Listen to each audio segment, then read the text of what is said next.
റോഡിലെ കുഴികൾ കൊണ്ട് പൊറുതിമുട്ടി ഒടുവിൽ നാട്ടുകാർ മുന്നിട്ടിറങ്ങി റോഡ് നന്നാക്കി. അധികൃതരോട് പറഞ്ഞു മടുത്തു. ഒടുവിൽ കൈകോർത്ത് നാട്. ആലുവ പെരുമ്പാവൂർ പ്രൈവറ്റ് റൂട്ടിൽ ചൂണ്ടിക്ക് സമീപമാണ് ഈ വലിയ കുഴി. നിലവിൽ ഈ കുഴിയിൽ വീണ് 9ഓളം പേരാണ് ചികിത്സയിൽ തുടരുന്നത്. കുഴികളിൽ വീണ് ഇരുചക്ര വാഹന യാത്രക്കാർക്കും കാൽനട യാത്രക്കാർക്കും പരിക്കേൽക്കുന്നത് പതിവായതോടെയാണ് ആലുവ ക്ലീൻ സിറ്റി പ്രവർത്തകർ രംഗത്തിറങ്ങിയത്. കാഴ്ച കണ്ടുനിന്ന നാട്ടുകാരും കച്ചവടക്കാരും ഒപ്പം കൂടി.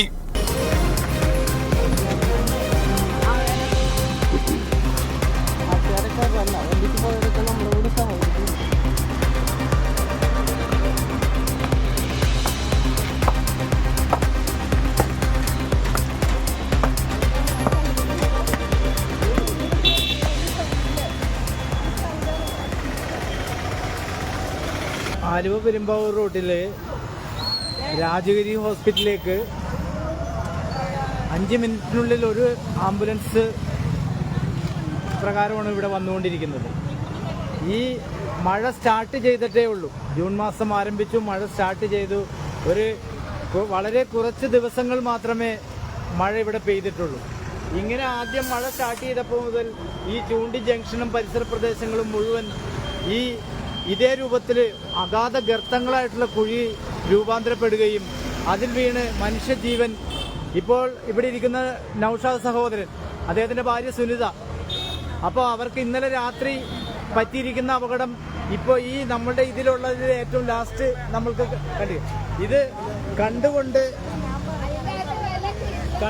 ഇവിടുത്തെ വ്യാപാരി സമൂഹത്തിന് കൈയും കെട്ടി നോക്കിയിരിക്കാൻ കഴിയില്ല.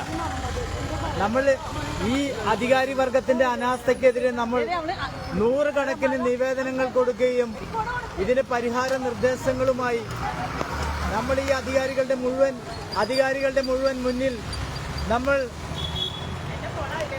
പല വിധത്തിലുള്ള പരാതികളുമായി വന്നു ചേരുകയും അതിനൊന്നും യാതൊരുവിധ പരിഹാരവും ഇവിടെ ഉണ്ടായിട്ടില്ല. കുഴികൾ നിറഞ്ഞ നഗരത്തിലെ റോഡുകളിൽ നിന്ന് രക്ഷ നേടണമെങ്കിൽ ഈ മാതൃക സ്വീകരിക്കണമെന്നാണ് ക്ലീൻ സിറ്റി പ്രവർത്തകർ പറയുന്നത്. ഈ കല്ലിട്ടത് ആളുകൾ വീഴാതിരിക്കാൻ വേണ്ടിയിട്ടാണ്. അപ്പൊ വലിയ വണ്ടികൾ പോകുമ്പോൾ അത് നേക്കരും. അല്ലാണ്ട് ഞങ്ങൾക്ക് PWDക്കാരെ പോലെ ഏറ്റെടുത്ത് ഫുൾ കോൺക്രീറ്റ് ചെയ്ത് ടാറിടാനൊന്നും ഞങ്ങൾക്ക് നടക്കില്ല. ഞങ്ങൾ സാധാരണക്കാരായ കുറച്ച് ആളുകൾ ഇനിഷ്യേറ്റ് ചെയ്ത് അവിടെ നിന്നുള്ള കല്ലുകൾ പെറുക്കി കൊണ്ടുവന്നിട്ടാണ് ഇപ്പൊ ഇതിലേക്ക് ഞങ്ങളത് ഫില്ല് ചെയ്തിരിക്കുന്നത്. അത് വലിയ വണ്ടികൾ വന്ന് ഇപ്പൊ തന്നെ ഒഴുകി പോകും. എന്നാലും കുറച്ചെങ്കിലും ഒരു ആശ്വാസം കിട്ടുന്നതിന് വേണ്ടിയിട്ടാണ് ഇത് ചെയ്യുന്നത്.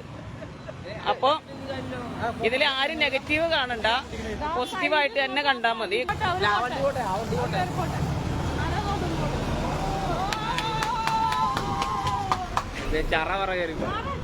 മഴയ്ക്ക് മുമ്പേ റോഡ് പൊട്ടിപ്പൊളിഞ്ഞിരുന്നു. മഴ കനത്തതോടെ റോഡാണോ കുളമാണോ എന്ന് തിരിച്ചറിയാനാവാത്ത സ്ഥിതിയായി. ഗതാഗത യോഗ്യമാക്കി നൽകണമെന്നാവശ്യപ്പെട്ടുകൊണ്ട് ആലുവ ക്ലീൻ സിറ്റി പ്രവർത്തകർ തെരുവിൽ ഒപ്പുശേഖരണം നടത്തി. നാട്ടുകാർ നിരവധി തവണ പരാതി നൽകിയിട്ടും യാതൊരു നടപടിയും സ്വീകരിച്ചില്ല. റോഡിന്റെ ഉടമസ്ഥാവകാശം ആർക്കായാലും അവഗണന നല്ലതല്ലെന്ന് ഓർമ്മപ്പെടുത്തുകയാണ് ക്ലീൻ സിറ്റി പ്രവർത്തകർ.